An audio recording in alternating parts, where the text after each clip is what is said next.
Ever wonder about those guys in the bright striped uniforms at the Vatican? You know, the ones who look like they just stepped out of a Renaissance painting, all ruffs, plumed helmets, and halberds? They're the Swiss Guard, and they're iconic. But here's the kicker. Hidden under those Shakespearean sleeves are Kevlar inserts, and beneath the halberd rack in their barracks sit cases of Sig Sauer pistols and HK submachine guns. It's a wild juxtaposition, isn't it? The Pope in 1929 lost a kingdom, a sprawling territory he'd ruled for centuries, and in its place gained something truly remarkable, the world's most focused, most anachronistic, and surprisingly, most cutting-edge bodyguard unit. How did a medieval army, steeped in tradition and ceremonial duties, manage to reinvent itself almost overnight and not just survive, but thrive through the tumultuous 20th century and into our modern age? Stick with me, because the answer isn't just fascinating.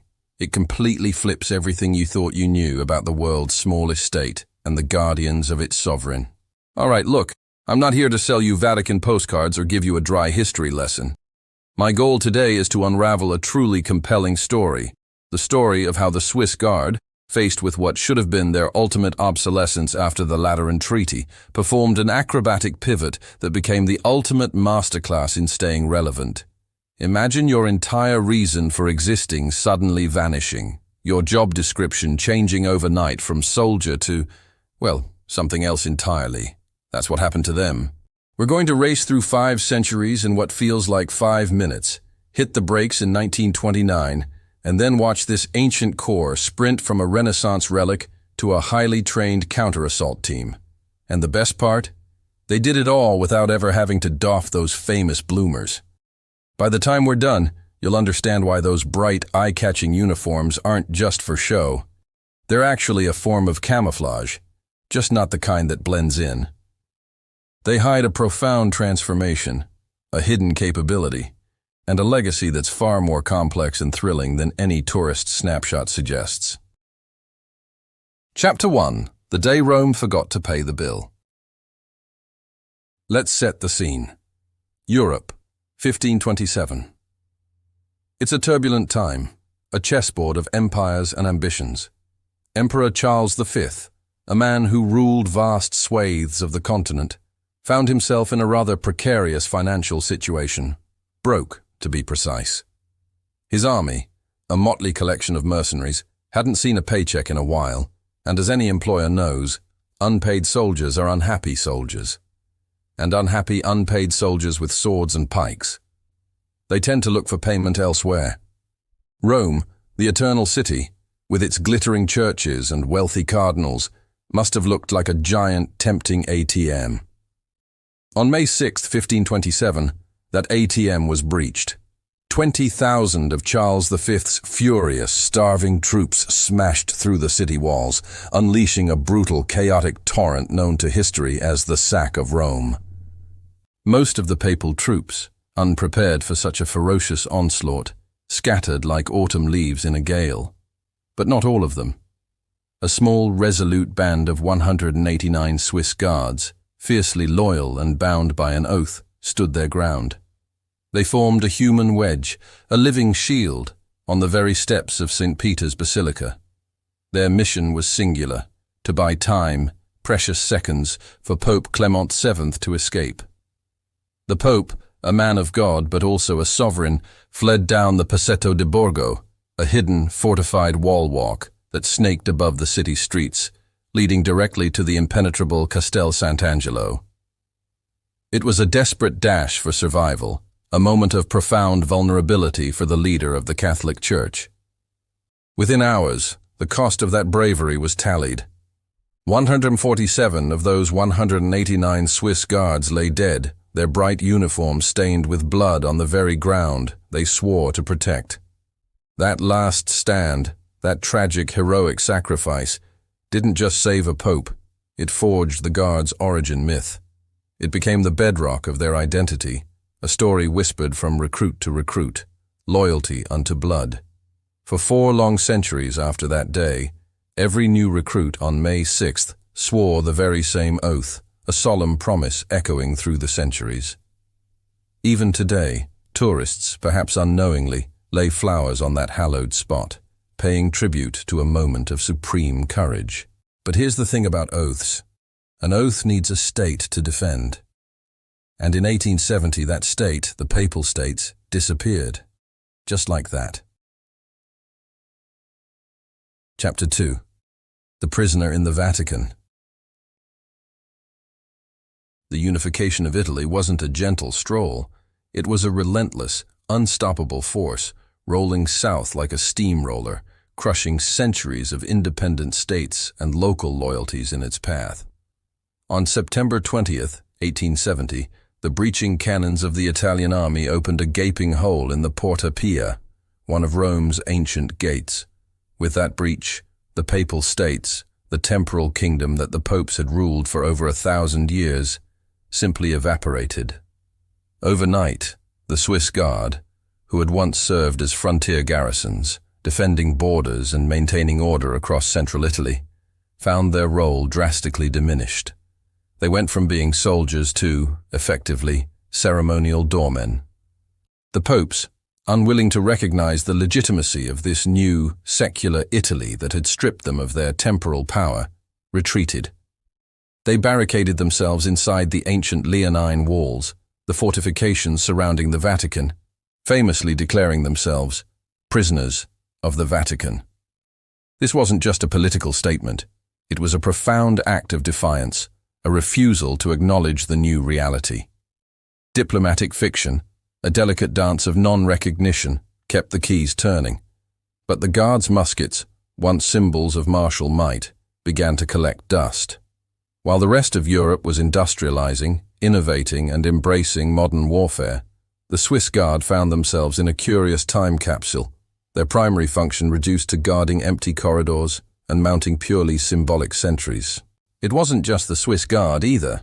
Other papal units, like the aristocratic Noble Guard and the more local Palatine Guard, still mounted sentries, still performed their duties. But the Swiss, already a minority in the larger papal military establishment, must have wondered, often and quietly, why they were even there. What was their purpose when there was no longer a state to defend, no borders to patrol, no battles to fight? Recruitment dipped dramatically during this period. Some years, barely 40 new names would enter the roll, a stark contrast to their earlier numbers. The halberd, that imposing weapon of war, became little more than a prop in a very long, very quiet opera, its sharp edge dulled by disuse, its formidable presence reduced to mere decoration. This was a period of stagnation, a slow, quiet decline where the Guard's relevance seemed to be fading into the annals of history, a forgotten relic of a bygone era. Chapter 3. Enter Mussolini, stage left. Fast forward to 1929. The world had changed dramatically. Italy, now unified, was under the iron fist of Benito Mussolini, the fascist dictator. And Mussolini, for all his bluster and grand pronouncements, was a pragmatist. He needed something crucial: Catholic votes. More than he needed another imposing statue of himself, more than he needed another military parade, he needed the support, or at least the acquiescence, of the deeply Catholic Italian populace. The prisoner in the Vatican situation, ongoing for nearly 6 decades, was a festering wound in the heart of Italy, a constant source of tension between church and state. Mussolini saw an opportunity to heal that wound, to gain immense political capital and to present himself as a unifier. So, on February 11, 1929, a historic day, Mussolini, representing the Kingdom of Italy, and Cardinal Pietro Gasparri, representing Pope Pius XI, met in the opulent Palazzo San Giovanni. There they put their names to the Lateran Treaty. It wasn't just a treaty, it was a monumental agreement, comprising 3 scraps of parchment that fundamentally reshaped the relationship between Italy and the Holy See. Out of those documents, something entirely new was born: Vatican City. It was tiny, yes, a mere 109 acres with about 800 citizens, 1 post office, 1 train station, and a flag that, just yesterday, No one had saluted. But it was, crucially, an independent, sovereign state. And tucked away within Article 12 of this groundbreaking treaty was a quiet, unassuming sentence that completely rewrote the Swiss Guard's job description. The Corps of the Swiss Guard shall continue to exist exclusively for the personal protection of the Supreme Pontiff and for the performance of ceremonial duties. Let's be clear about what that meant. The translation was stark and unambiguous. You are no longer an army.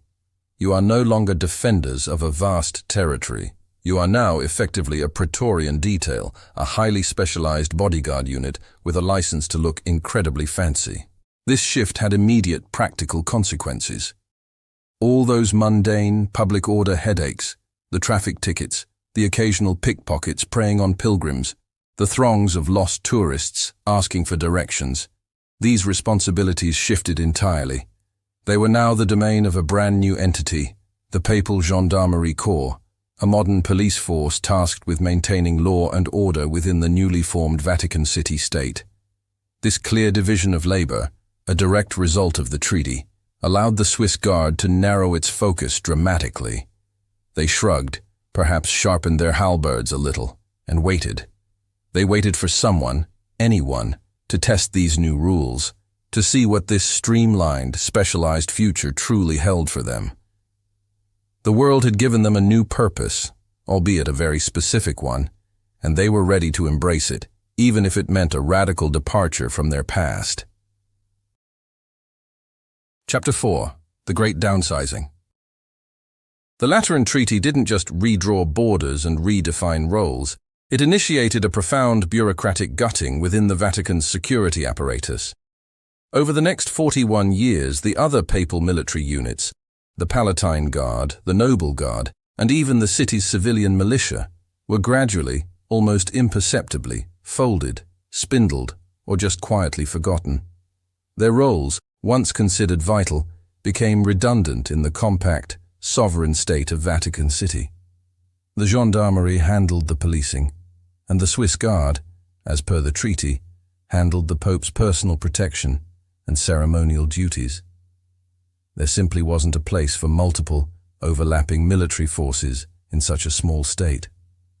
Then, in 1970, Pope Paul VI finally pulled the plug. With a stroke of his pen, he formally disbanded all remaining traditional papal military units, leaving only one, the Swiss Guard. It was a decisive move, a final acknowledgement that the era of papal armies was truly over. Suddenly, this small elite corps of men stood alone, the sole remaining military force within the Vatican.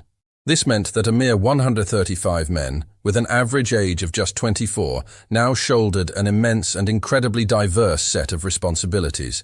They were color guards for visiting ambassadors, adding pomp and ceremony to diplomatic occasions. They conducted midnight patrols of the papal apartments, a quiet, vigilant presence, ensuring the safety of the pontiff as he slept. And they were on the front lines for crowd control when the Pope celebrated Mass in St. Peter's Square, managing thousands upon thousands of pilgrims. It was a staggering workload for such a small unit. Outwardly, little seemed to change.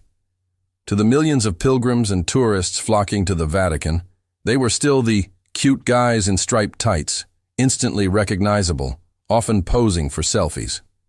The public barely noticed the subtle, yet significant, upgrades. Beneath those traditional tunics, breastplates were being quietly traded for ballistic vests. The ceremonial aspect remained, but the underlying reality was shifting dramatically.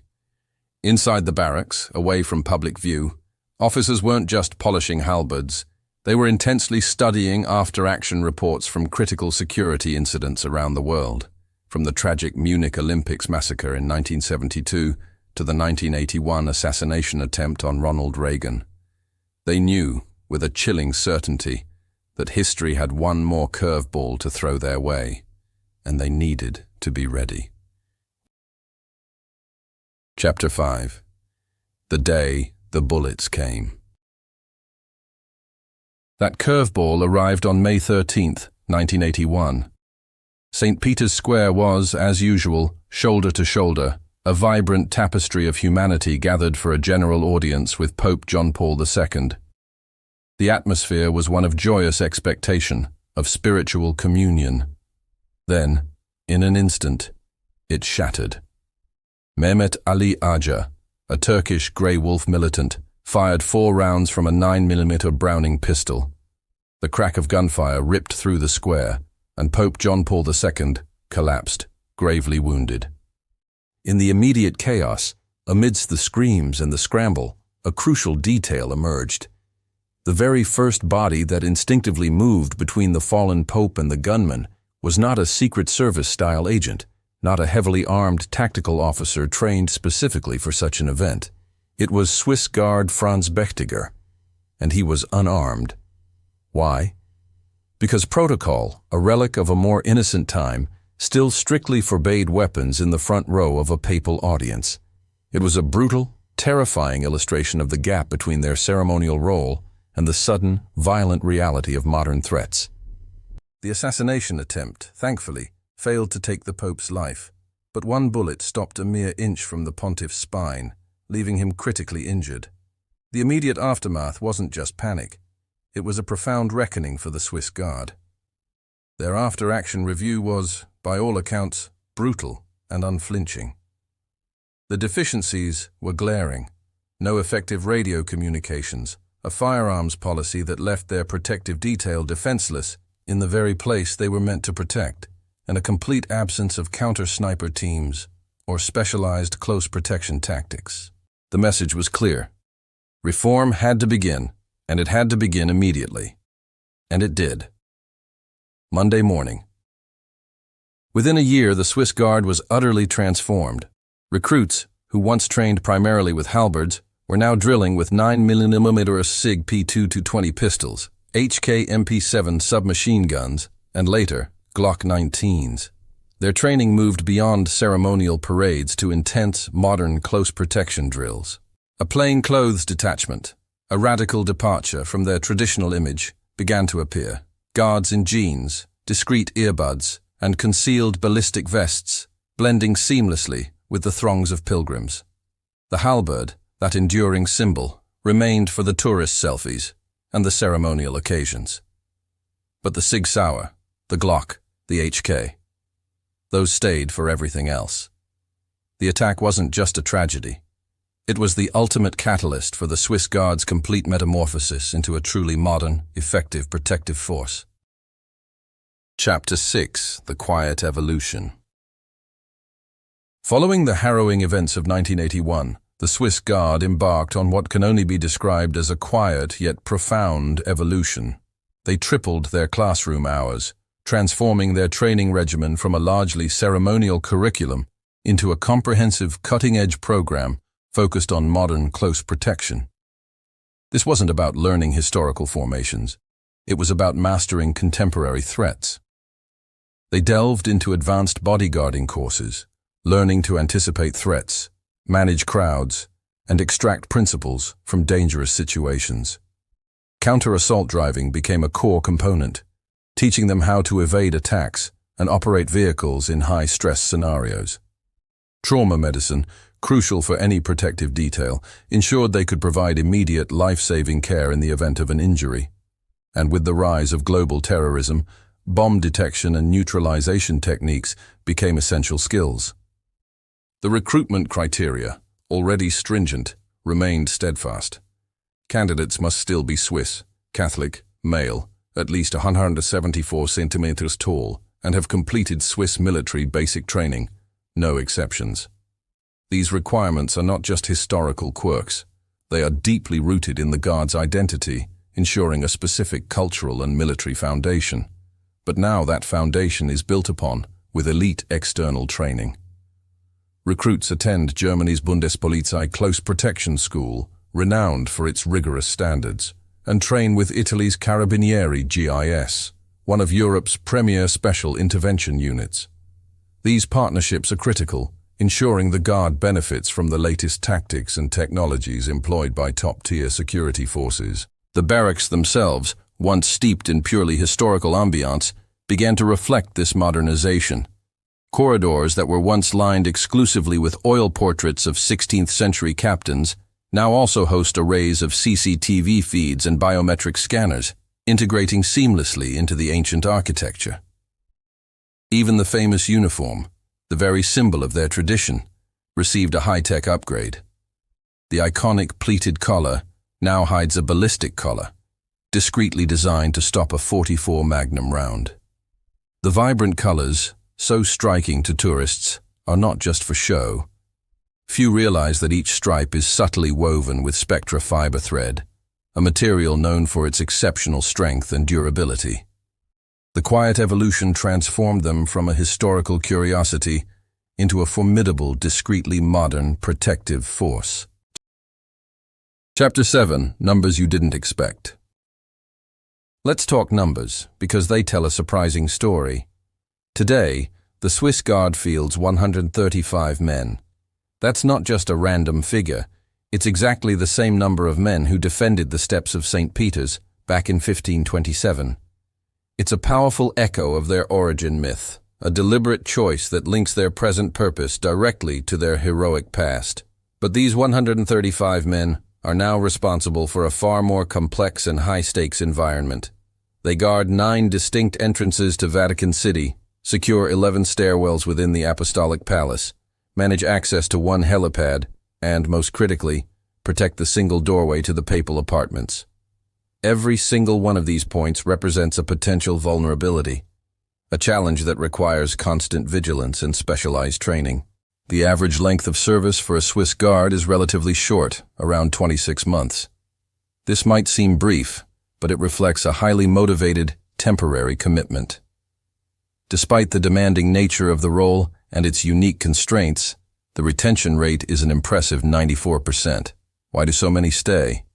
Beyond the unique experience, the monthly pay, while not exorbitant, is respectable, around $2,500 net, plus room, board, and a laundry service that even includes dry cleaning for those distinctive bloomers. It's a package that attracts dedicated young Swiss men seeking a unique adventure and a chance to serve. Now, a common question arises about gender. Since 2006, women have been able to work in the Vatican Gendarmerie, performing crucial security and policing roles. However, the Swiss Guard itself remains an exclusively male institution. This isn't due to a modern policy decision, but rather a deeply historical one. The founding papal bull from 1506 explicitly specifies vir gregarius, a Latin term for a male soldier. It's a linguistic loophole, a historical artifact, that no pope has yet bothered to formally patch or reinterpret. It means that for now, the Guard's ranks remain male only, a testament to tradition's enduring power within the Vatican. And yes, despite all the talk of modern weaponry, they still carry halberds. These aren't just decorative props. We're talking about 2 meters of solid ash wood, topped with a spike and an axe-like blade. And here's the kicker. If you know the angle, that spike can absolutely punch through modern plate armor. Which they do. They still train with them, understanding their historical significance and, surprisingly, their potential for defensive action. It's a stark reminder that in the Swiss Guard, tradition and pragmatism are never far apart. Chapter 8. The Guard Abroad. The Pope, as the spiritual leader of over 1 billion Catholics, is a global figure, and his ministry often takes him far beyond the confines of Vatican City. John Paul II, a tireless traveler, clocked an astonishing 129 countries during his pontificate. Benedict XVI maintained a slightly lighter schedule, but still ventured to 24 nations. Pope Francis, while keeping a more focused itinerary, has still popped into places like Iraq, Bahrain, and Mongolia, locations that present unique and complex security challenges. Wherever the Pope lands, wherever he goes, a specialized 12-man Swiss Guard tactical team is wheels down first. They are the advance party, the unseen protectors who lay the groundwork for the pontiff's safety. Their mission is multifaceted. They coordinate meticulously with local security forces, building crucial relationships and understanding the nuances of the local threat landscape. They scout every inch of motorcade routes, identifying potential ambush points, choke points, and safe havens. And they stand post, often discreetly, inside hotel corridors, securing perimeters that most Catholics, most people, will never even see. Consider Pope Francis's historic visit to Iraq in 2021, a nation still grappling with instability and security concerns. When he celebrated Mass in Baghdad's Chaldean Cathedral, a moment of profound spiritual significance, plainclothes Swiss guards were there. Blending seamlessly into the congregation, they sat in the pews, ostensibly clutching prayer books, but beneath their jackets, concealed Glocks were at the ready. Simultaneously, unseen by the crowds below, sniper pairs, members of the same tactical team, watched over the scene from the vantage point of the cathedral's bell tower, providing an elevated layer of security. The halberd, that iconic symbol, never leaves the Vatican, but the mission, the dedication to personal protection, travels. It's packed discreetly in a diplomatic pouch, ready to be deployed wherever the Supreme Pontiff's duties take him. This is the modern reality of the Swiss Guard, a global reach, a hidden capability, and an unwavering commitment. Chapter 9. Myths that refuse to die. Despite their pivotal role and remarkable transformation, the Swiss Guard remains shrouded in a fog of persistent myths. Let's clear some of them up, shall we? Myth 1. They're purely ceremonial.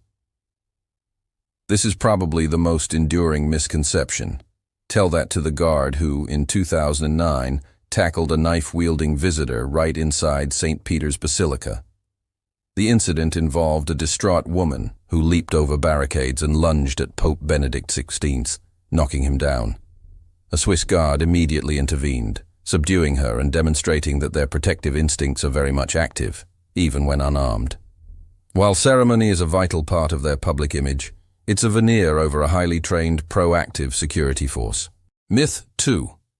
They speak only Swiss German. While Swiss German is one of Switzerland's national languages, and certainly spoken by many recruits, it's far from their only language. Recruits are required to master Italian within 6 months of joining, which is essential for daily communication within the Vatican and with the Pope.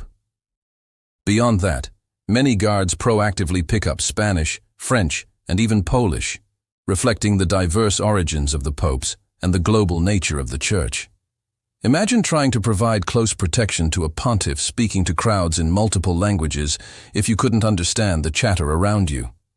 Multilingualism is a critical, practical skill. Myth 3. They take a vow of celibacy. Nope, completely false. This one likely stems from a conflation with priests or religious orders. Swiss guards are soldiers, not clerics. In fact, married guards are a common sight, making up about 20% of the force. The only requirement is that married guards live off-site in dedicated apartments provided by the Vatican, as the barracks are reserved for single personnel. Their families are an integral part of the Vatican community. Myth 4. They retire at 25. Another common misconception. While the average length of service is relatively short, around 26 months as we discussed, many guards serve well into their 30s. The experience gained in the Swiss Guard is highly valued, and their unique skill set often leads to impressive career paths. Many transition into the Swiss police force, bringing their specialized training and discipline to law enforcement. Others move into private security, where their close protection expertise is in high demand. And some even run for and win seats in the Swiss Parliament, demonstrating the leadership and civic engagement fostered during their time in the Vatican. The uniform, it turns out, doesn't just open doors. The skills and discipline acquired keep those doors wide open for a lifetime of opportunities. Chapter 10. 1929's lasting gifts. Strip away the berets, the ballistic plates, and the historical pageantry, and what you're left with in the Swiss Guard is a 500-year case study in niche marketing. It's a masterclass in adaptation. Imagine your product, in their case, Renaissance pageantry and territorial defense, suddenly facing obsolescence. What do? The Swiss Guard's answer was brilliant. Double down on the brand, that instantly recognizable iconic image, but radically diversify the portfolio of services. The Lateran Treaty, far from being a death knell, was the ultimate forcing function. It compelled the Guard to specialize, to narrow their focus from a broad military role to an incredibly precise one, the personal protection of the Supreme Pontiff. And specialization, as any expert knows, breeds excellence. They no longer defend city walls, because there are no more papal states to defend in that sense. Instead, they defend something far more profound: a person, the Pope, the living symbol of the Church. They defend an idea, the spiritual sovereignty and moral authority of the Holy See. And they defend a continuity that transcends borders, a legacy stretching back 2 millennia. In an age when most monarchies around the world were gutting their household troops, disbanding ancient regiments and modernizing their armies, the Swiss Guard did something different. They kept the halberd sharp, a nod to their heritage, but they also ensured the pistol was loaded, a testament to their readiness. That pivotal shift, from a general-purpose army, however small, to a micro-special operations unit focused entirely on close protection, didn't truly happen in 1527, despite the heroism of the sack of Rome. It happened in 1929. The treaty didn't just create Vatican City, it inadvertently forged the modern Swiss Guard, transforming them from a historical curiosity into an indispensable, elite protective force. It was a gift of focus, a clarity of mission, that ensured their survival and their surprising, enduring relevance. If this narrative flipped your mental image of those striped boxers and showed you the hidden depths of their dedication, then do yourself a favor and hit that subscribe button. Because history, my friends, looks weird up close, and we bring it to you weekly, with all its fascinating, unexpected twists and turns. Chapter 11. What's next? The Swiss Guard, ever vigilant, is constantly looking ahead, anticipating the next challenge, the next threat. Drones over St. Peter's Dome? It's not just a hypothetical scenario, it's a very real concern in the modern era. And yes, it's highly likely they already train with jamming rifles designed to drop quadcopters out of the sky at distances up to 300 meters. The ancient walls of the Vatican are now protected by invisible electronic shields. Cyber threats. Absolutely. In an increasingly connected world, the battlefield extends beyond physical space. A dedicated 24-hour operations cell within the Guard now actively monitors dark web chatter, looking for any intelligence, any hint of papal assassination memes or credible threats emanating from the digital underworld. Their intelligence gathering is as sophisticated as their physical training. And what about female recruits? This is a topic that surfaces regularly, sparking debate both inside and outside the Vatican. Rumor has it that the Swiss Bishops' Conference has already drafted a proposal to allow women to join. The sticking point, as always, comes back to tradition, specifically rewriting that 1506 founding bull. The challenge lies in updating a centuries-old document without sounding like woke revisionism to traditionalists, while still addressing modern sensibilities and the proven capabilities of women in security roles. It's a delicate balancing act, and one that highlights the ongoing tension between tradition and modernity within the Church. Whatever the future holds, whatever technological advancements emerge, whatever societal shifts occur, one thing remains constant. The core mandate of the Swiss Guard won't change. Their mission is clear: protect the Pope, guard the Apostolic Palace, keep the colors bright, and ensure the Kevlar beneath them is even brighter. The juxtaposition of the halberd and the handgun isn't a contradiction. It's a living, breathing business model, a testament to adaptability that has allowed them to survive and thrive for half a millennium. They are a timeless institution in a rapidly changing world, proving that tradition, when coupled with innovation, can be an unstoppable force. So, drop a comment below. What do you think? Should the Guard stay male only, honoring centuries of tradition, or should they open their ranks to women, reflecting modern capabilities and equality? Let's keep it civil, but let's keep it honest. And hey, if you learned something new today, If your perception of these iconic guardians shifted even a little, do me a favor. Share this video with that friend who still thinks they're just Disneyland cast members. They deserve to know the real story. The Swiss Guard, in 1929, stepped through the looking glass. The Lateran Treaty, intended primarily to settle parking tickets and postal stamps, accidentally forged one of the finest close protection details on Earth. They emerged leaner, sharper, and surprisingly high-tech, a paradox wrapped in a striped uniform.